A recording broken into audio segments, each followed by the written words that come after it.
So we did have game 3 of the NBA Finals last night in the game. The Spurs won 115-111 in Madison Square Garden. This game had everything. It had hard non-calls. It had all the celebrities in the history of New York. It even had a bulletproof glass. I think the arena was only filled with celebrities, KB. Maybe is that a down part? Probably a little bit. Do you feel like it was missing some genuineness with the prices being so damn high? Well, I mean, it feels like all the fans were still sitting outside the arena too, even if they couldn't get in. So I feel like it balanced out a little bit, but it definitely would have been a little bit better if the common folk could have got in there. This is the first time I've had the opportunity to watch the finals on like a normal TV. So maybe, y'all got to watch game 2. We were obviously at game 1. I don't know if it was the broadcast, but it didn't feel very loud in there. And again, it might just been a broadcast. When we were in San Antonio, it was loud, so there's no interpretation there. But game 2, I didn't get to watch on normal TV, so I couldn't tell you if it felt loud through the broadcast or not. No, I said that in my video where, like, it had its ebbs and flows. There was definitely parts where it was loud as hell in there, and you could tell. But there was definitely something in the air. I don't know if it was the celebrities. I don't know, but it was evident with the way that the Knicks started. They didn't start like a team that had won 2 games on the road against this team. And I'm not even talking about missed shots and things like that. Sometimes that happens. You know what I mean? We are playing against the San Antonio Spurs with Wemby. So it's not even the fact that we lost. But the first possessions were like turnovers where I'm throwing it to my teammate across from me, and it's going out of bounds because he's cutting or he's not knowing the ball is coming. To me, that was crazy. Like, that showed me that there was a little, like, again, don't know if it was too much. Don't know if the lights, was brighter than usual, because you did see, the president is in the building. They talked about guys had to get there early. They had to get through all of these check-in. De'Aaron Fox had spoken out about it. A lot was going on. Yeah. Don't know how much of a fan I am of that, because there was a sense of focus, and we got to have a behind-the-scenes look being in San Antonio and having all of the access that we had. We saw the Knicks walk off the bus. And I remember telling, it might have been my dog Brad Parker, but I remember telling him, like, hey, we looking real good because them boys are sharp. I ain't seen nobody get out of line. They walked in order. They walked like a army off of that bus into the back room, and they seemed like they was dialed in. And I remember seeing after game 2, the viral video of Mikal just feeling like he was extremely locked in. And we didn't get that. As far as the actual game, I thought that Wemby played like a finals MVP. And I even said this as well, where, like, I could see how a Spurs fan could get a little frustrated with Wemby, as crazy as that may sound, because why he don't play like that every game? That game was very reminiscent of the Thunder game 1, where they won on the road, where he just cemented himself in the paint, didn't do too much settling, and feasted. And when he feasts in the paint, it opens up the game for everybody else. And we saw how my boy Stephon Castle was able to play. And I will say, as a Knicks fan, it's hard to sometimes express it because we're in the NBA Finals. I damn sure couldn't express it after game 1 because they had lost, and I wasn't trying to talk his ear off. But I am so proud of Stephon Castle as a guy that has been on him. And I had to go back. And I had to go back and make sure what I said is what I said. But before my boy even got drafted, I literally said, if I were a GM in this year's draft, Stephon Castle would be the most comfortable pick for me. There's no outcome in my mind where he isn't a successful impact NBA player. And to see him doing it this early on this stage for this team, I'm so proud of my dog. I'm bringing it right back to, you said that the comps, the comparison, whatever you said. Jimmy Butler and Drew Holiday, and it's having like, that's baby. all I see. That's really all I see. It's defensively, you see it. The man is glued, and I think there's like it's a little bit of a refreshment. Because the last, I don't know, maybe a decade or so, I think there was a lot of people, not even just players, but there wasn't as many like two-way emphasis, especially if it was just like, if I'm one of the best players, I'm guarding somebody that just doesn't have a high usage rate or anything like that. Yeah. For him to be kind of doing the stuff he does offensively, because the guards are killing it. Between him, Dylan Harper, and De'Aaron Fox, when, he can get to the rim and make some big shots. He had a super big basket to kind of close out the game. The guards are doing such a good job. Dylan Harper and Stephon Castle, they're sitting in chairs right now, and they're guarding Jalen Brunson. They're guarding a lot of these dudes, and it's just refreshing to see a lot of people just take on the challenges that I could still guard your best player too. Yeah, it was a great game for him. We were talking in the group chat during game 2 about how out of control he can be at times. And I think one of them led to he left his feet to throw a pass that wasn't there into traffic. He did try to draw that foul and that made him hyperextend his leg in game number 2. And the team went on a run when it was Dylan Harper hitting some shots in game 2 and so on.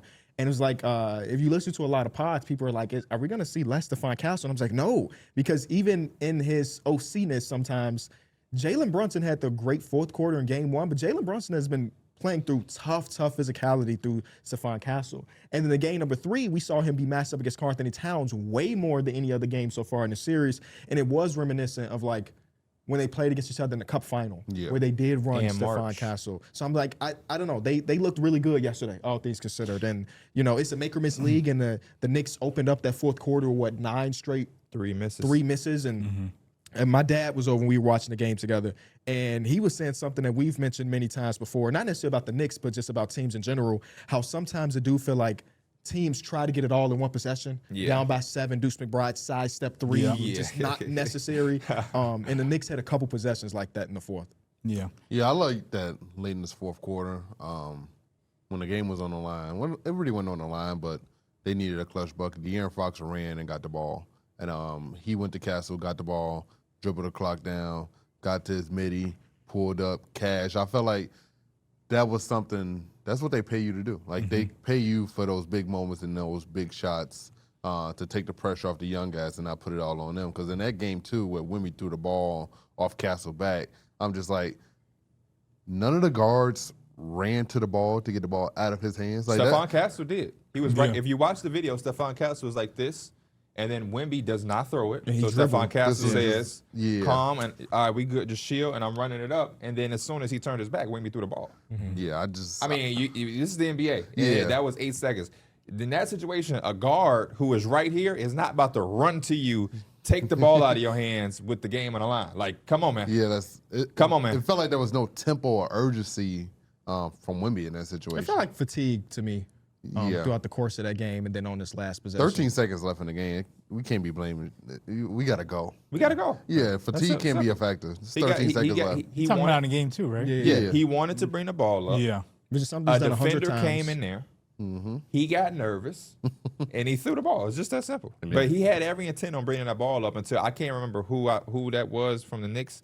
Somebody came to guard him, overwhelmed him a little bit, and he then tried to get it out of his hands. It's not just the turnover; it's the foul. Right after. Yeah. You don't have to. Because you kind of had him trapped. It's the jump too. shots too. I mean, he had 2 chances. Even with the turnovers, he still had chances to really have the game in his hands, and he did kind of settle a little bit. I think even in game 3, maybe I think as the clock was running down, it was maybe a minute left, and the Knicks are kind of making their way back.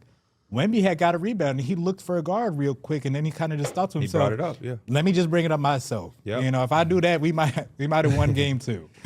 No part in this as a Knicks fan, by the way, that I think we were going to sweep them. I will say that. I saw a lot of Knicks and 4, and I understand those people are cemented fans, they're biased. But me as a legitimate fan / analyst, I didn't think we were going to beat the first 2 games were too close to think that it was going to be. No. And it's too much of a moneymaker. Yeah. It's too much of a moneymaker. I just want to give the fourth quarter was rough to watch. It felt both like a teams was very just, long quarter. Yeah. First quarter was long as hell to me. Yes. Yeah, Yeah. it was. Yeah. I think the Spurs. Didn't y'all miss y'all first 10 threes of the fourth? Y'all missed 10 straight threes in the fourth quarter. It was something like that that we mentioned a couple I minutes thought y'all ago. said they just missed their first 3 shots. No, he said we literally started over 9 from Over 3. 9 Oh, from I 3. didn't. I thought y'all said they. I mean, bad. the Knicks had the Spurs in the bonus 4 minutes into Yes. the fourth quarter. Yeah. And some of them was obviously very Yeah. questionable. A lot of people are saying that, man, I know you don't like it. I'm not saying nothing about it because it's so obvious. It's like if an attractive woman walks in the room, I need to tap you and say, look. What do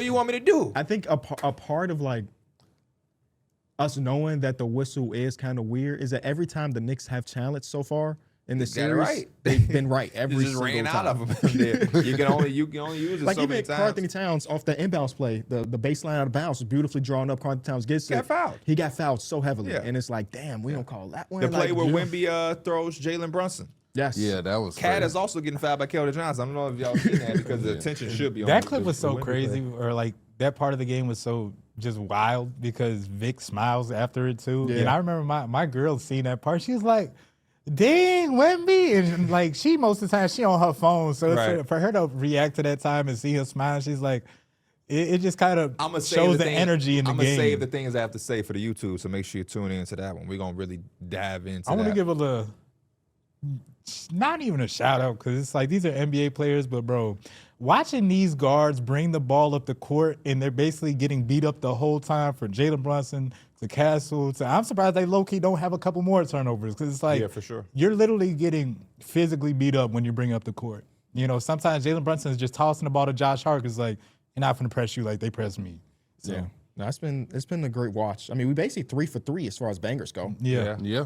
3 for 3. Even the end of that game where Brunson and OG. Yeah, OG shot's so Yeah, crazy. He just from the don't corner, miss, yeah. man. See a guy like Jordan Clarkson ain't played in a minute, though, not like that. And then he just Yeah. comes in and just own it. One I mean, of the shot Stephon Castle hit was reminiscent of Andrew Nemhar's shot Oh from my a few years God, ago. the grenade. That was a dagger. Yeah. Yeah. They needed that bad. Man, too. they don't get that shot. Who knows where this game goes? I watched this game with my dad, my uncle, and my nephew. And Jordan Clarkson checked in. He's like, "Who is that?" Because they're casual NBA fans.